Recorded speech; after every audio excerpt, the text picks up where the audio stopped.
Të dielën dhe të hënën, përfaqësuesit të gjitha shteteve anëtare të Bashkimit Evropian që kanë një ambasadë në Teheran u thirrën në Ministrinë e Jashtme të Iranit. Një lëvizje që vjen pas vendimit të bllokut për të shpallur terroriste Korpusin e Gardës Revolucionare të Iranit. Këto janë masat minimale përpara se të njoftohen lëvizje të tjera, tha zëdhënësi Esmail Bagei. Përcaktimi i gardës si terroriste ishte një fyerje dhe një gabim strategjik, nëse Bashkimi Evropian beson se ky veprim është një akt mbështetjeje ndaj Shteteve të Bashkuara dhe regjimit sionist, gabohet rënd, u shpreh ai. Bagei mohoi se Irani ka marrë një ultimatum për marrëveshje bërthamore nga presidenti Trump, pasi lideri amerikan tha se i kishte dhënë Republikës Islamike një afat për të hyrë në bisedime dhe kërcënoi me veprime ushtarake. Ne jemi gjithmonë të ndershëm dhe serioz në procesin diplomatik dhe duhet të them se nuk kemi marrë një ultimatum nga Trump, theksoi Bagei. Zyrtari iranian tha gjithashtu se pret që një kornizë për negociatat me Shtetet e Bashkuara të jetë gati në ditët në vijim. Vendet e rajonit po shërbejnë si ndërmjetës në shkëmbimin e mesazheve mes palëve, tha zëdhënësi i Ministrisë së Jashtme, pa dhënë detaje mbi përmbajtjen e ndonjë negociate të mundshme.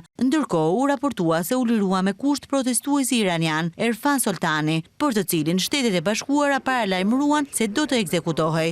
Ai u arrestua nga forcat iraniane të sigurisë gjatë protestave të përgjakshme kundër regjimit të Ali Khameneit.